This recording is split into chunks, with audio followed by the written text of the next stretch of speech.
You are listening to SPN, the Sports Podcasting Network.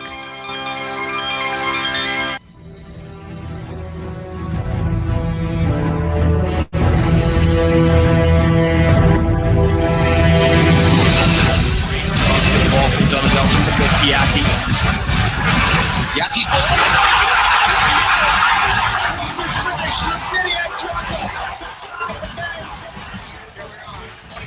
Overtime. Marshall, step behind the defense. Ruiz is in. Ruiz is shot. Ruiz. That's it. LA are the champions. It's in a race to get back. Beckham is going to try it over the halfway line, and he's going to hit an empty net. What a goal from David Beckham. You are listening to the MLS postgame show live on SPN Radio, powered by the Sports Podcasting Network. Wondolowski settles, drives, he scores! Wando does it again. 1-1. Played off left side. And the blast is in far side. And it's 1-0. And the shutout streak of the Red Bulls is over. And so is the streak of games without a goal from Marco Cavallo. Good day, good night, and welcome to the MLS post-game show live on SPN Radio. I am Kevin Laramee, and welcome to this late but live post-game show. How was your MLS game today? First of all, lines are open, 802-375-7445. Give us a call. Talk about your result of the day, your greatest goal, or maybe greatest injuries, or greatest result, or I don't know. A lot of things happened today in the world of Major League Soccer. If we go to the game that I was in at the Stade Saputo today, the Montreal Impact and their visitors today was the Philadelphia Union, top of the East battle. And like Murphy's Law happened, it wasn't a top of the East showdown, but because of the Toronto loss later on in that day, status quo remains in the East after today. Montreal Impact 1-1 versus the Philadelphia Union at home. Still not a win against the Union since 2014 for the Montreal Impact. Last year, they lost at home and won and draw on the road. Today, they drew. So they haven't beat the Union since 2014 for the Impact, a team that hasn't really played well for a long time, except this season. Union and Montreal Impact hasn't been able to get a result, at least 3 points against them since 2014. But tonight, the Montreal Impact lost maybe a big piece. Didier Drogba at the around 65th minute. Let me get my game notes, or too far. But he left the game with an injury. Seems to be an hip flexor. Didier Drogba left the stadium before the end of Mauro Biello's press conference, so we couldn't get his comments and his reaction on this game. But we did asked a question to Mauro Biello, which we will listen to later on. Mauro Biello will still no update on him, but at least what we think is an hip flexor injury.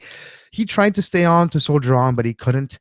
And weird changes for the Impact. It was a weird type of game, and 4 draws in a row for the Impact, more than a month and a half without the win. It's been 5 games without the victory for the Impact. 1 loss against TFC in the home opener at the Stade Saputo for a 2-0 loss against Toronto 5 games ago, then 4 straight draws. And they haven't won a game at Stade Saputo yet. And that's interesting. But tonight, it's going to be quite a lackluster type of feeling for both Philly and Montreal, because they could have taken sole lead in the Eastern Conference, little gap, knowing that you don't know now, but you know in hindsight that TFC lost against Vancouver at the new BMO Field 4-3 with the loss of Josie Altidore, which he says he has a hamstrings. We'll talk about that, a run of play that led to the injury of Altidore. But going back to the Montreal Impact versus Philadelphia Union game, quite a rocking type of game, interesting. But yeah, first of all, let's just talk about the whole night of games in Major League Soccer. Montreal-Philadelphia 1-1. Columbus and Colorado. The whole Kai Kamara fiesta. Well, fiesta. I say fiesta. I meant fiasco. I meant debacle. I meant situation. Drama. Almost felt like I was back in high school for this week. But Kai Kamara, Pipa Higuain had an altercation. You all know about it by now. He was traded earlier this week to New England, who gave the farm for him, even though they could have had a better deal because everybody knew that Columbus was trying to get rid of Kamara. So they should have bargained a little better, but New England will New England, and New England got Kai Kamara. He didn't score tonight, but he did start for New England, so that's interesting. Columbus 1-1 draw versus one of the best teams, if not the best team in the Western Conference, the Colorado Rapids, at home for Columbus. New England, we were talking about with Kai Kamara starting on top. 2-0 win at home versus the lowly Chicago Firecrackers. Then the Toronto FC and Vancouver, probably the worst game of the season for Toronto FC. We'll talk about it later. But 4-3 victory for Vancouver.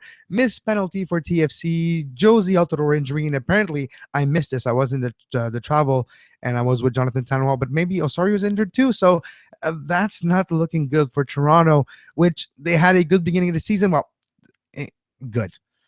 All right, nobody's having a good beginning of the season in the East, all right? Well, let's get this straight. The amount of points by all the teams in the top of the East sucks. Look at the Western Conference. They would barely make the playoffs. So, to put things in perspective, there's no good beginning of the season in the Eastern Conference for any team. No team is having a decent amount of points after their amount of games played. Montreal, Philly, and Toronto included, even though it's the top 3 teams in the Eastern Conference. Well, it was before today's game. So Vancouver 4, Toronto 3, and the last game of the night was at FC Dallas 2, Seattle 0. Seattle had a win earlier this week, and now back to a defeat. Didn't really look good, never really created any chances for Seattle. I don't know. There's something worrying me about Seattle. All right, let's go on the Twitter comments. You can give us a call right now if you want on the MLS post-game show. Lines are 802-375-7445. Lines are open on Twitter at SportsPodNet. Do like Jordan. Do like Creek. Write us on Twitter at SportsPodNet. Hashtag SPN Radio. And follow us on Twitter as well at SportsPodNet at Kev Laramee. Yeah, for fantasy people, a lot of Vancouver. I think there was 4 Vancouver players in the fantasy. And there was as well a couple of Philly players. In the Philly game tonight, to go back to this game that I attended, 2 players caught my attention on the Philadelphia Union side. Big time, I would say, too. The goalkeeper, Andre Blick, which we're going to listen here. You know what? Let's listen to it right now. Let's listen to the coach of the coach, let me just get Jim Curtin, coach of Philadelphia Union, talking about the game and his goalkeeper, Andre Blake.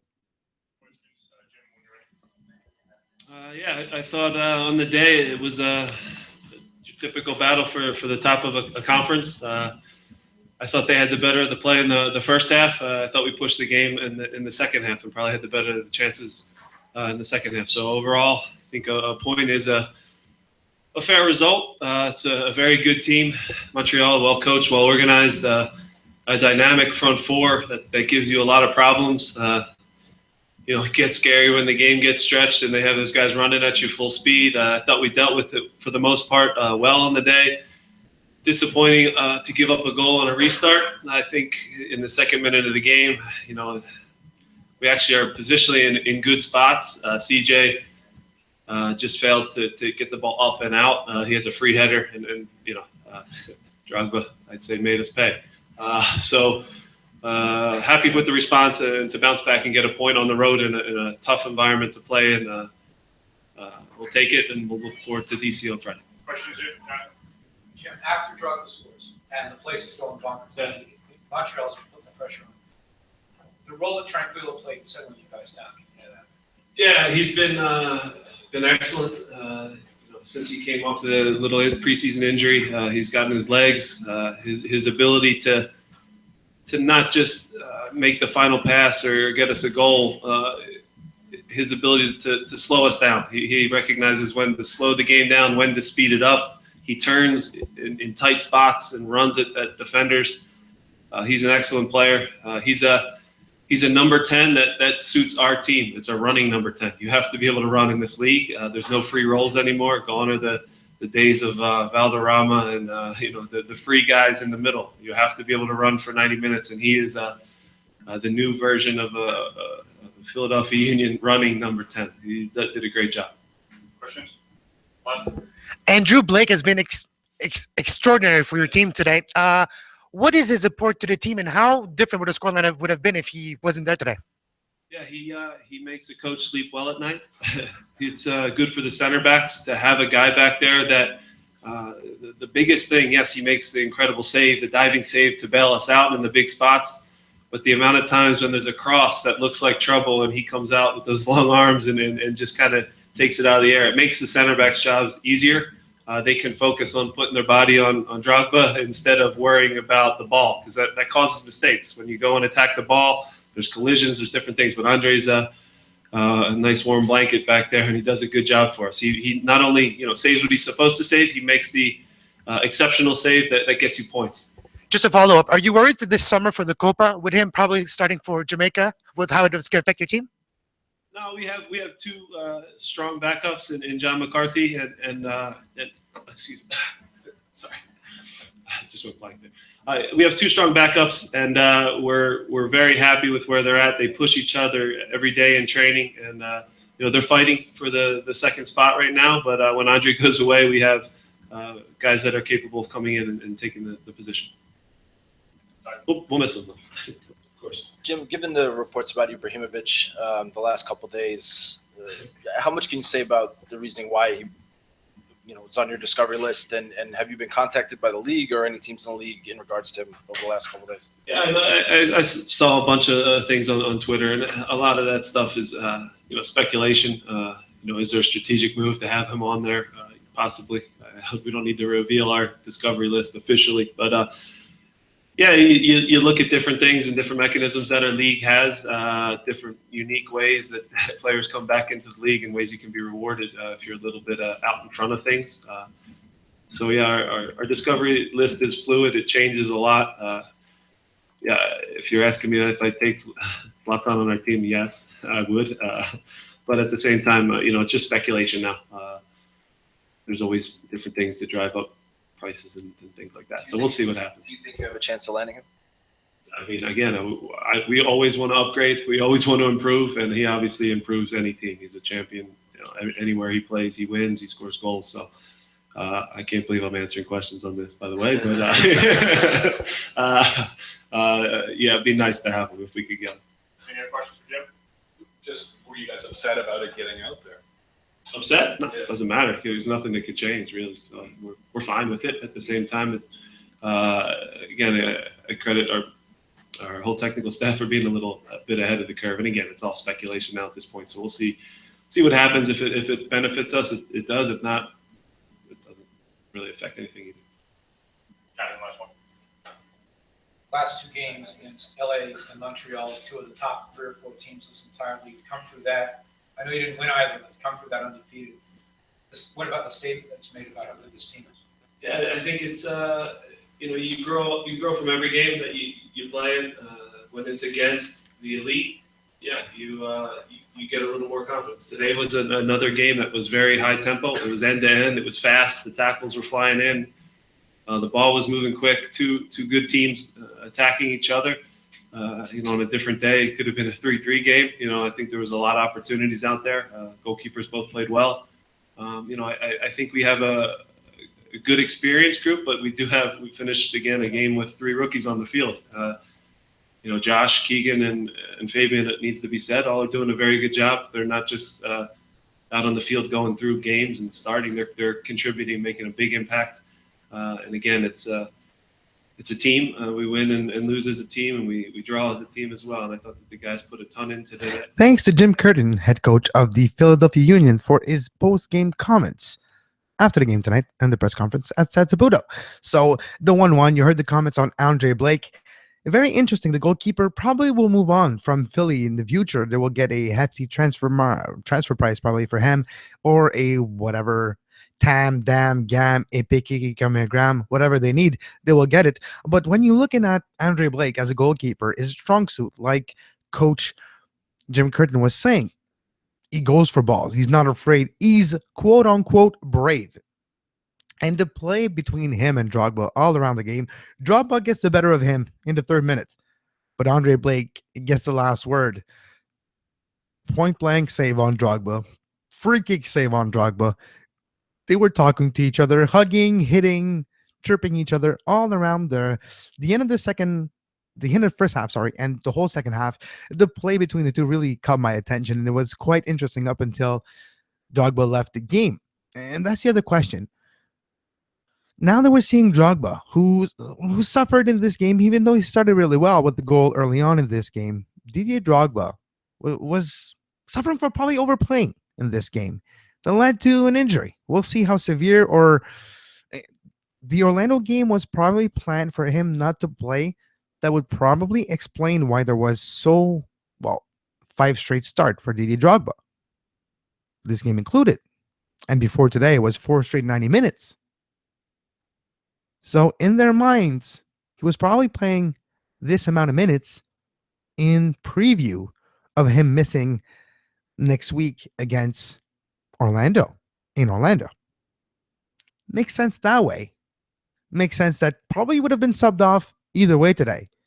Would have made sense. I would have loved to seen a Salazar, though, sub a 1-for-1 and not trying to change the midfield and everything else. It wasn't costly for the impact, though, the change in the midfield, which was differently made in a different fashion than usually. It wasn't necessarily sub 1-for-1, and it took a couple of substitutions for them to took back his shape and normal playing spot for all the players. With that being said, I did find a couple of positive points for Montreal, where Piatti was able to get a lot of chances created, especially in the first 12 minutes, which, according to Mauro Biello, is the only 12 minutes that the Impact were dangerous and played well in this game. But they should have got that second. It hit the post. Piatti should have scored on maybe another occasion, and it would have been a totally different game because Philadelphia was able to exploit a couple of holes left open in the midfield of the Montreal Impact.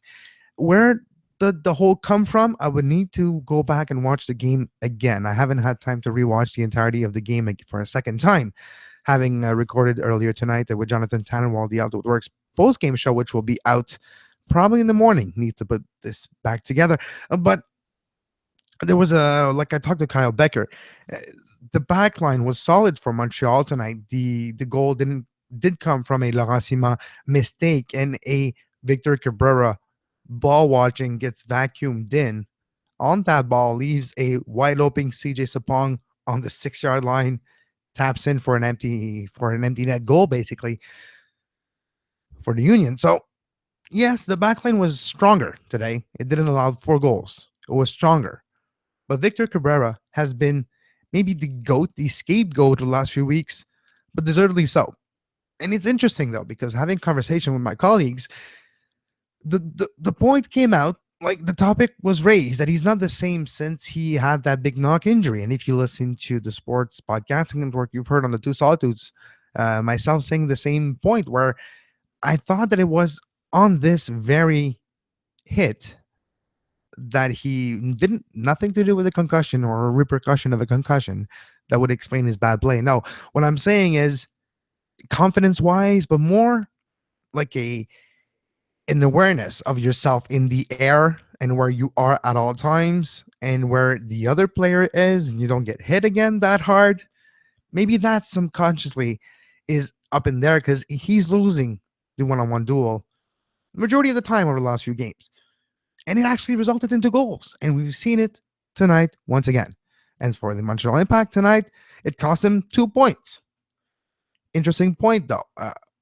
Evan Bush had a very interesting answer, and you can listen to the Montreal Impact interview on Off the Woodworks that will be out very soon. Evan Bush, when I asked him on the question, after 4 wins, the team is happy, is ecstatic. After 4 losses, the team is worried and unhappy. How do you feel after 4 draws? Took a while. He had never been in that situation before.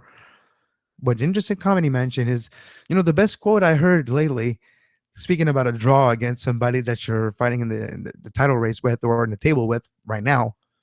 I'm not talking about a title here, people. Just a table race. There's a certain benefit for them not gathering 3 points either. So that draw brings that aspect of it. So there's that positive, but for the Montreal Impact, it's a key that it find a way to victory soon, because at a month and a half, well, 4 weeks now, without a victory, it can become quite intense. They're lucky that there's no team running away with it at all. And they're really lucky that there's Toronto losing at the worst possible timing when you're looking at the table, and the fact that they draw against the Union means the Union doesn't get more than 1 point as well. So that altogether makes it for an interesting, lowly type of top of the East, but hey, we'll take it for now.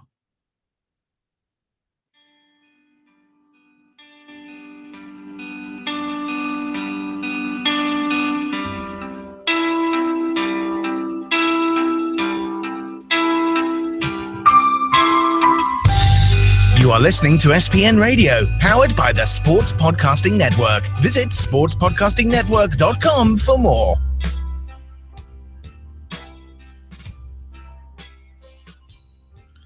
Now, a team that took advantage of the situation of the bad week they had this week was the Columbus Crew.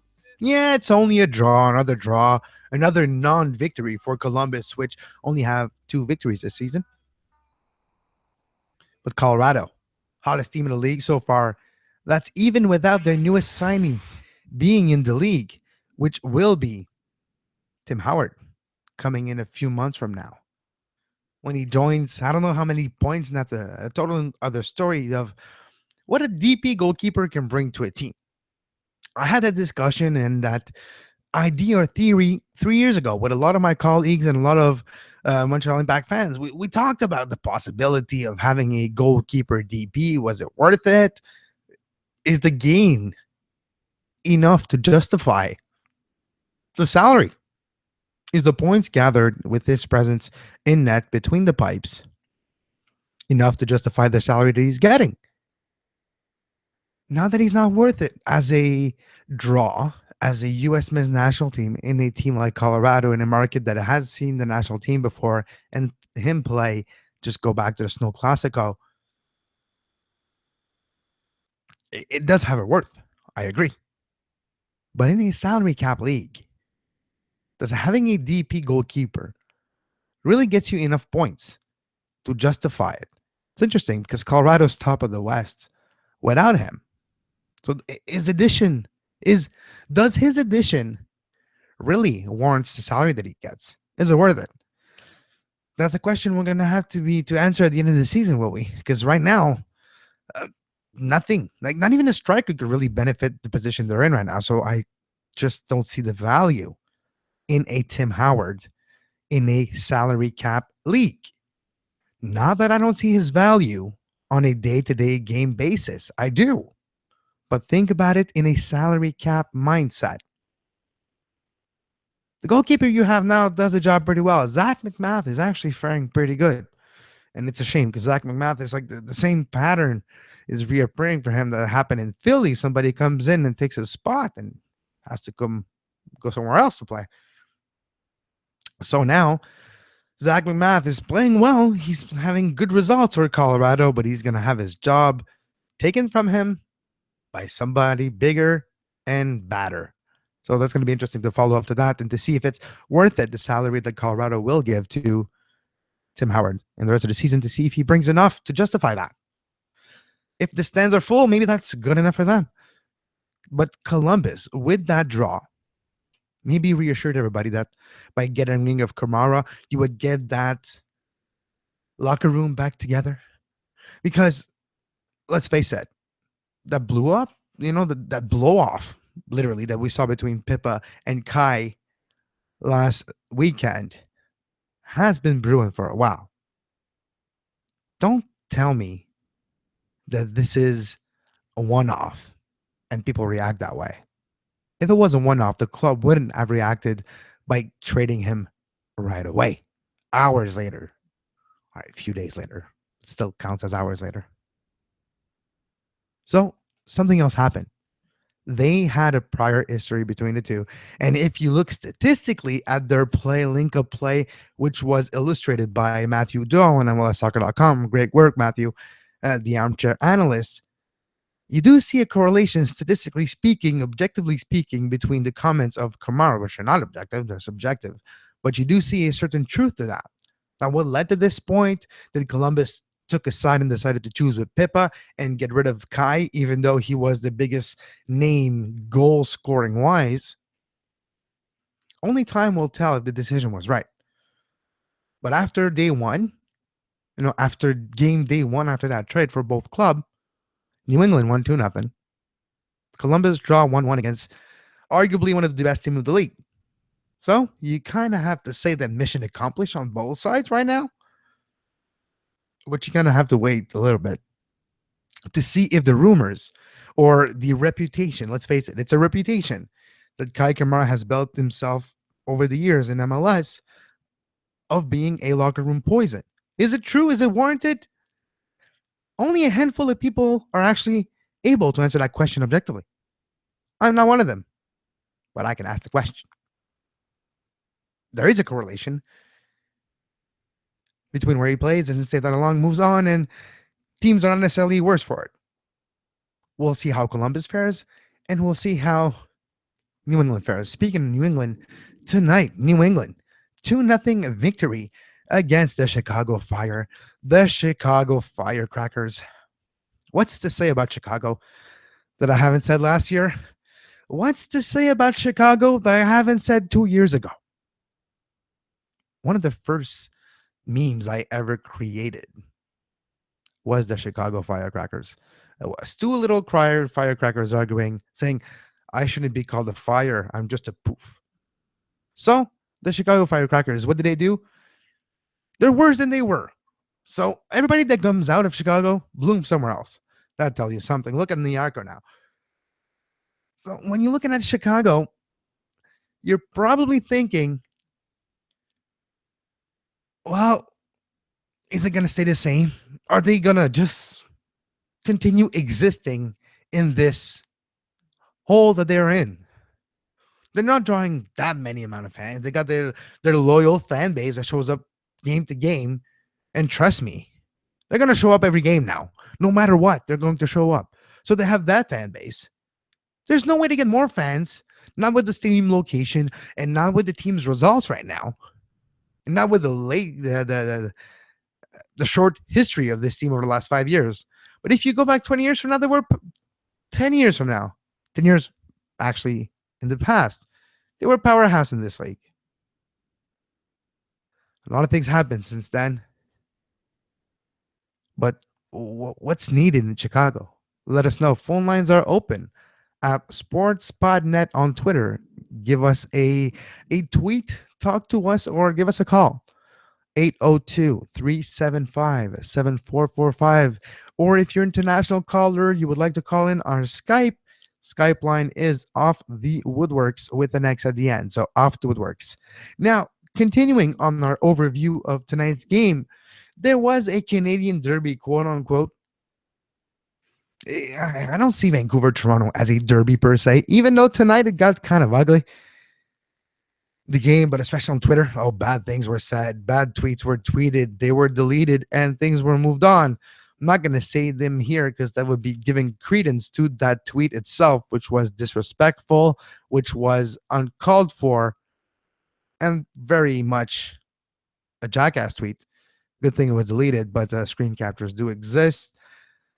And unfortunately, it got ugly on social media between the two supporters faction on this side of things between Toronto and Vancouver. That's enough on that. Keep it classy, Southsiders. Same thing for Toronto fans. Outside of that, when you're looking at a 4-3 victory from Vancouver, Vancouver got the 2-0 kneel, then penalty for Toronto. And behold, let's talk about the sequence of play. Josie Altidore gets the ball, squeeze in 2-3 defenders, get clips just after the 18-yard line. Penalty call. Josie goes to the line. Where's Sebastian? Seba looks underneath his feet to see if he hasn't steps on that ant. Doesn't find the ant. Where's the ant? The ant is supposed to take the set pieces, but no. Josie goes for it. There is such a thing as instant karma. And I think that's what happened to Josie.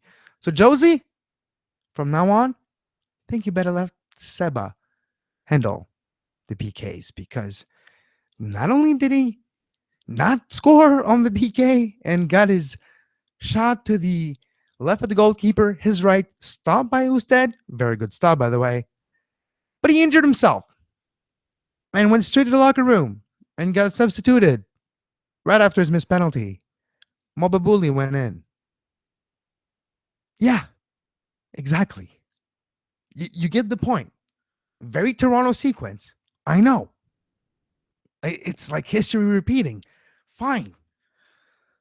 Where was Javinko? Where was Javinko? It's not because Josie won that penalty that he can hit it. It was probably a call by Vanny to say, Josie, you'll get a goal. Josie, go get it. You need to play with confidence and you can do it. And he pulls his hamstrings. He said he felt it pull before he hit the ball, when he started running to hit the ball. That's where he felt it.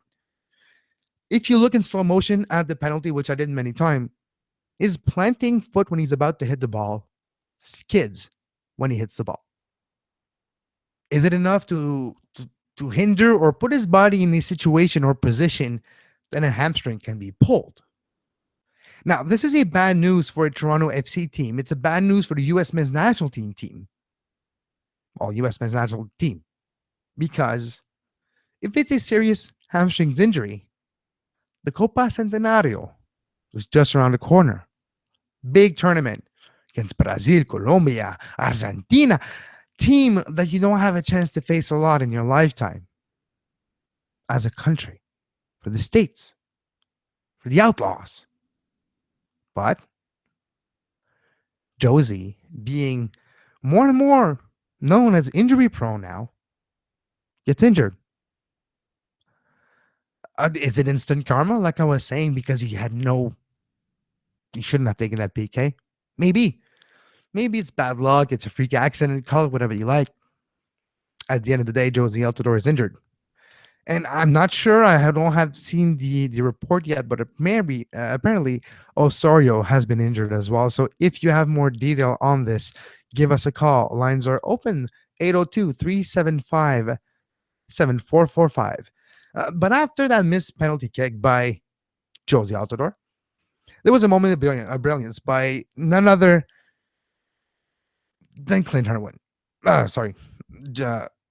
Javinko. Clint Irwin did more brilliance later on, but he let a couple goals in, 3 goals in, to be honest. Javinko scored the first goal for Toronto with maybe the best first touch I've ever seen in Major League Soccer. Yeah, it was that well.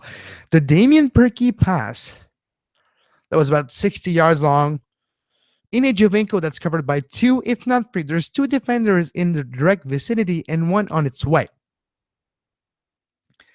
Everybody would have been fine by just handling the ball and bringing it down and going from there. That's not what Javinko did. Javinko, on a single touch with the ball, eliminated 3 defenders, put the ball in a position that he only needed to hit it one more time to put it past the goalkeeper. All this with a single touch that was closer to a flick than a touch, while being watched by 2, if not 3 defenders. The MVP race in 2016 is quite awesome. Piatti, Javinko are both the best players in this league. Drogba's a hell of a scorer. There's other great scorers in this league. But hell of a players, hook shot craziness, having the confidence to go ahead 4 defenders and pulling it off, there's 2 right now. There's Javinko in Toronto, and there's Piatti in Montreal. There's big names, there's big scorers, there's Vilas, there's Kakas, and there's Gerrard. We're not even going to start talking about Lampard because this show is only an hour long. But Gerrard and the other big names I mentioned, They're good. They can make great things. They can score. They can make great touches, but not to the extent that Piatti and that Giovinco have been doing game in, game out since the beginning of the season. It's still a toss-up, in my opinion, between the two as we speak for MVP.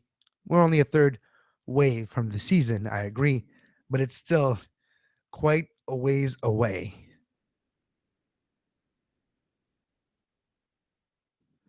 Yeah, so yes, some people are saying on Twitter, Lower Armstrong at Lower Army. I don't think Giovinco will be mad about Altidore taking penalty. I understand from Vanny, who takes pens, is Seba's decision on field. Yes, but like I was mentioning earlier, you have Vanny probably trying to give a reward to a Josie Altidore. That's a type of striker that needs to be pampered, well treated. I don't want to say pampered, actually, it's not the right word because it has a negative connotation, but a player that needs to be like talked positively about is like what he brings to the team and reassured and make sure that he's a streaky striker, yes, but he needs to be comfortable and he needs to have a certain confidence. And we've seen over the years, like last year, he scored a penalty and he got going this way. So him stepping to the spot, I can understand. But when you're down 2 goals, is it time to go with questioning or go with the sure shot? Seba would have been the sure shot. They decided otherwise. And look at the final score. It's funny how it's 1 goal difference. That penalty would have nailed that goal difference.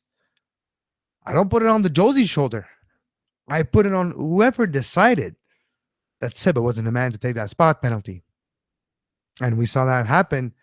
And now the injury situation after it.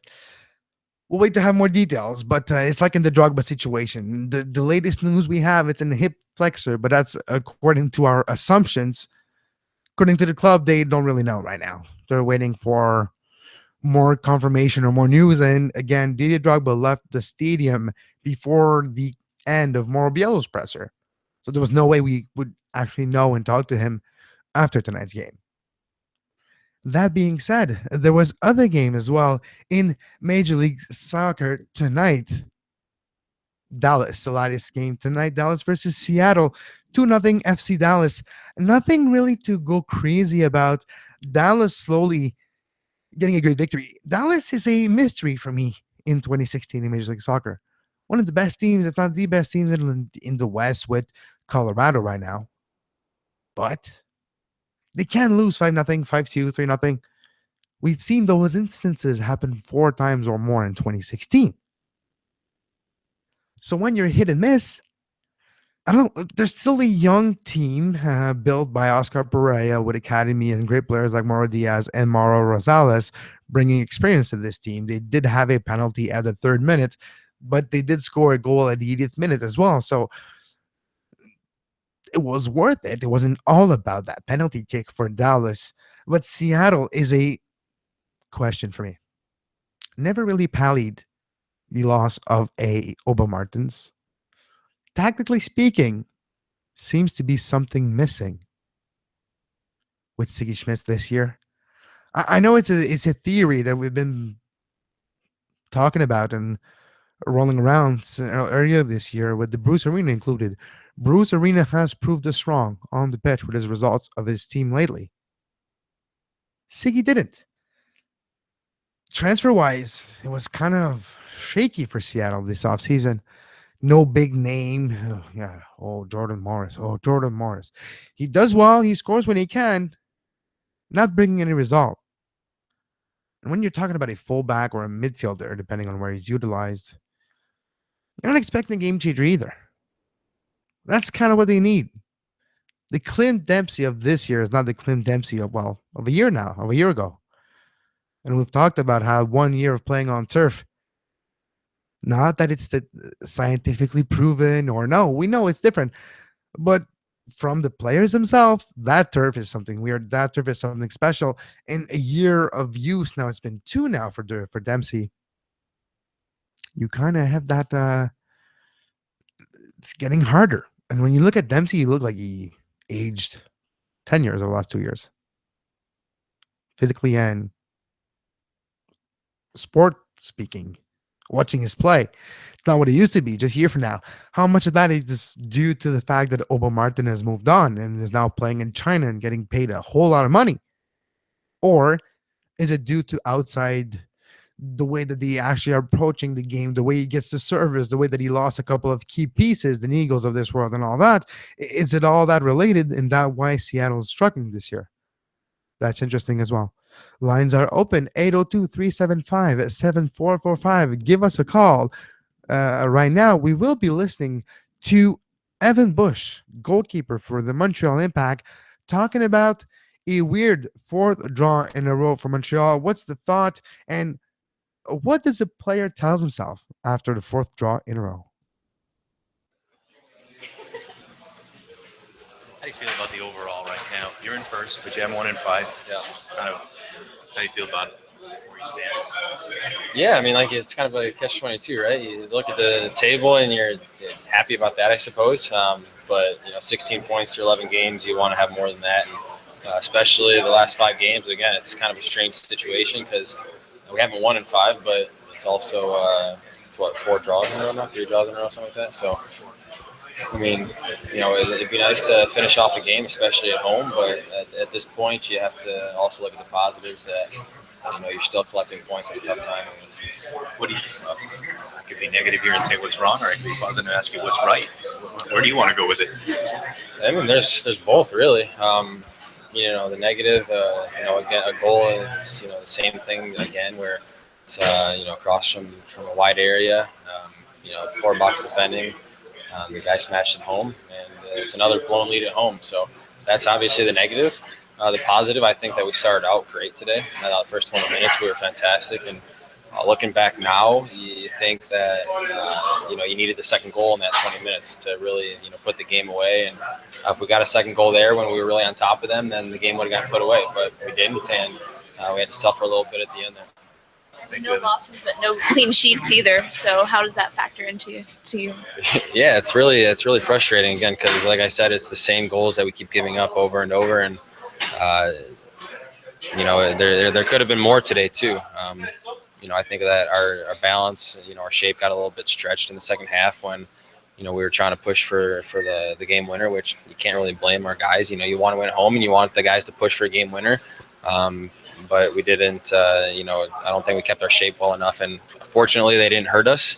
They didn't get the game winner, but, I think that we still need to be a little bit more disciplined in that regard. 9-game winning streak at home. Now you're winless in your last 3.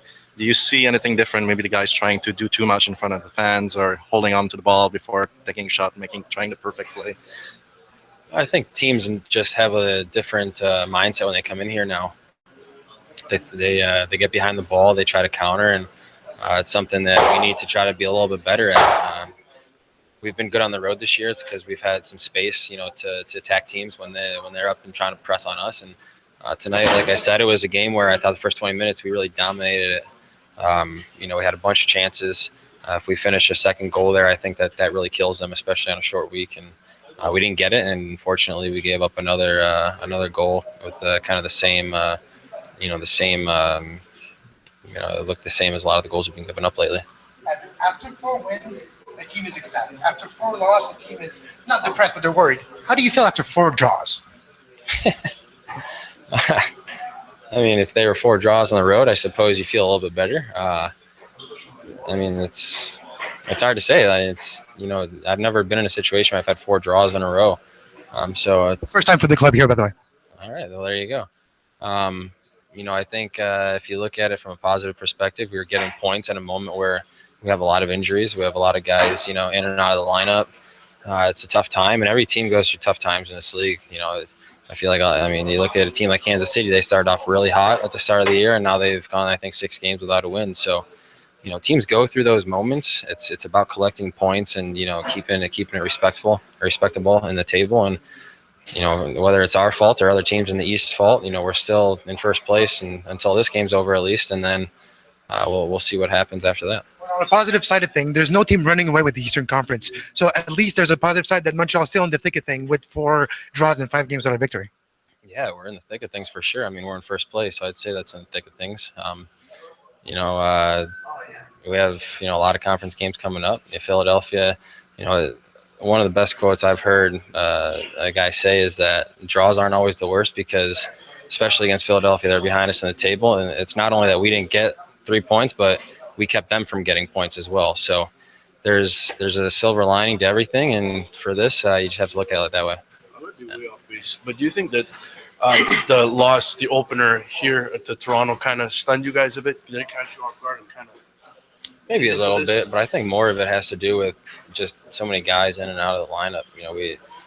When we were playing so well at the start of the year, we had certain guys in the lineup that kind of gave us a sense of calmness on the ball, solid defensively, and that comes. There's going to be chemistry issues whenever you're shuffling the lineup, and I know Morrow tried to keep it the same today, and you saw. We gave up 1 goal, but at least it wasn't 4, right? So from that standpoint, the Toronto game's behind us. We haven't thought about that. So from that standpoint, I don't know if I can necessarily point to that as, the turning point. As Mauro was saying, you thought the first 12 minutes were good. After that, so do you agree? Absolutely. Like I said, I think that we, hindsight, if you look at it like that, then you needed the second goal in that first 15 minutes. We were all over them. I think that they were, if they would have gone down 2-0 with the game during the week, then it would have been a little bit harder for them to come back. But, at the same time, we were pressing for that second goal, and we got a little bit out of shape. They come down, they get 2 open guys in the box, and they get the equalizer, and that's the game there. Obviously, I think it's tough to find that balance between defense and attack. Yeah. Do you feel it's tougher than you expected in the past few games to find that cohesion going forward? Maybe. I think that in the second half, we're pushing for the game winner. And even in the first half, when we gave up the goal, we're pushing for the second goal. So you can't, you don't want to blame the guys at home, especially trying to push the game and score goals. But at the same time, you need to take care of the defensive responsibilities because we've been giving up too many goals lately. And, 1 goal, you want clean sheets at home, but goals happen. So, overall, I think that, we need to just have a little bit better shape, when we're going back and forth. And whether that's a fitness thing, whether that's a shape thing, discipline thing, we're going to have to sort that out. Yeah. Thanks to Evan Bush, goalkeeper for the Montreal Impact. Now, going into Sunday, tomorrow, May 15th, 3 games on the docket tomorrow. Houston, Real Salt Lake. Is Houston for real? Can they have a second great result at home? We'll see that tomorrow. Real Salt Lake, can they get back on the winning side of things after losing to LA and going on a little slump? Still a decent team that had a great mix of veteran and young players. Tomorrow, 2 p.m. Eastern Time, 11 a.m. Pacific, 12 a.m. Central in Houston. Sporting Kansas City, Orlando, 3:30 p.m. Eastern tomorrow. By the way, the Houston game is on MLS Live, Root Sports, and KWYU. Sporting Kansas City versus Orlando tomorrow, 3:30 p.m. Eastern on ESPN, MLS Live. It's the game of the week on ESPN. Kansas City, they're at home in the Cauldron. Can they go back on the winning side of things? 6 games winless streak for Kansas City. Are things getting hot in there? Is a team that was touted by some, like yours truly, I know, to win the whole damn thing this year. Doesn't look like it right now. Are they going to get back on the right side of things against a very hungry Orlando team with a Kyle Larin, with Kaká showing him the ropes? Interesting. If you'd like to know more about Orlando before tomorrow's game, go to the sportspodcastingnetwork.com. Look for 2S Extra that came out yesterday with Paul Tenorio, former beat writer for Orlando, now writing and editor for 442 USA. He talked about Orlando, the special relationship Kaká has with Kyle Larin and other players of this team, like the Mark Anthony K of this world, which is in the Orlando B, but practice sometimes with the Orlando club. Those players have a special relationship with Kaká because Kaká is willing and really happy to do so, to pass on his knowledge, to pass on his life habit. Kaká has clean life habits. We all know that he has life a different way to look at things. He's very religious, but I thought he's very spiritual. But he eats cleanly. He doesn't smoke, doesn't drink alcohol. He has a very healthy type of living style, and he's a very well-bred professional, and that's what he's passing to the youngsters of Orlando, like the Cal Lauren, which is beneficial. Who would have thought that the Brazilian would be beneficial for a Canadian men's national team, which is the case with Kaká passing his knowledge to a Cal Lauren. So tomorrow on ESPN, you do have a chance to watch Cal Lauren play versus the Sporting Kansas City. Last game of the week tomorrow night, Portland versus New York City FC. 7:30 p.m. Eastern on Fox Sports 1 and MLS Live. Portland, defending champion, that are struggling in 2016. Do you call it the championship hungover? Is it time to shave that beard? Against NYCFC with no Lampard. He's probably on ITV somewhere doing a game show, or maybe commentating the Euro somewhere. Oh, NYCFC. What could have been? At least you got Villa playing his mind out for this club. So it will be interesting to see if on the road they can achieve result versus Portland, which they need to Portland to get back on the right side of things, because as defending champion, even though the way they achieved the championship was getting hot at the right time, getting on a streak in the end of the season, going into the playoff with a mentality, a playing mentality, an identity that's well defined, that was defined throughout the season, just in time for the playoffs. So that being said, they're looking a similar path as last year. So maybe it's not that bad for them. That's the games coming up this Sunday. There is a couple of games as well next Wednesday. So next Wednesday, May 18th at midnight or 1 a.m. Eastern, 9 or 10 Pacific, you will see closer to Wednesday. The definitive time will probably be 1 a.m. for sure. Latest 1 a.m., maybe 12 p.m., depending on the studio time here available. But 7 p.m. Eastern for Toronto FC versus NYCFC as well. So you can watch that on TSN, MLS Live, TSN4, MLS Live, RDS2 on the Yes as well in the United States. That's the Yankees channel. Toronto FC hosting NYCFC at New BMO Field. New York Red Bulls versus the Chicago Firecrackers. Or former derby of originals with the Metro Stars. 7:30 p.m. on MLS Live, CSN Plus, and MSG. The Red Bulls, can they get a result? Can they continue their slowly but surely climb in the Eastern Conference? Will Chicago come out of the basement? No. First off, no. They'll stay there. But can they get points? That's the question. We'll see Wednesday, May 18th.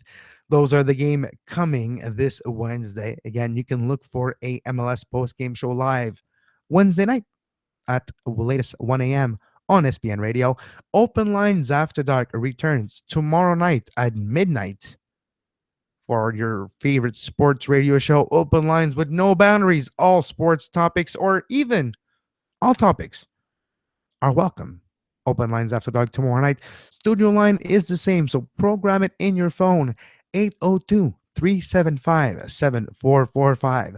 That's the SPN Radio Studio hotline. You can give me a follow on Twitter at my personal Twitter at Kev Laramee. That's KEVLARAMEE, Kev Laramee, or the network feed at Sports Podnet to stay in the know of all the live shows that we now do on SPN Radio. Get all the new podcasts as soon as they come out. And follow and subscribe to the podcast as well on iTunes, Stitcher, Feedburner, YouTube, anywhere you can. Sports Podcasting Network. Give us a follow.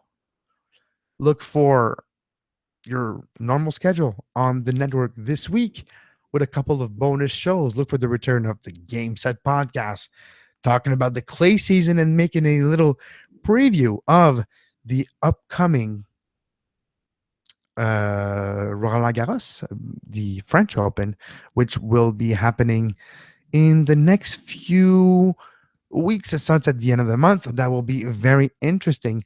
But what I do believe that's going to be even more interesting in the next few days, tomorrow morning, you have the Formula One Spanish Grand Prix. And you can listen to Scuderia F1 Monday night with Mark Daly and myself, giving you all the details on this Grand Prix that will be happening in the early hours in the morning. So before I have to get up to watch this Grand Prix, I'm going to call it a night. Until next time on the Sports Podcasting Network. Yeah, have a great soccer. You were listening to SPN, the Sports Podcasting Network. Visit us, sportspodcastingnetwork.com.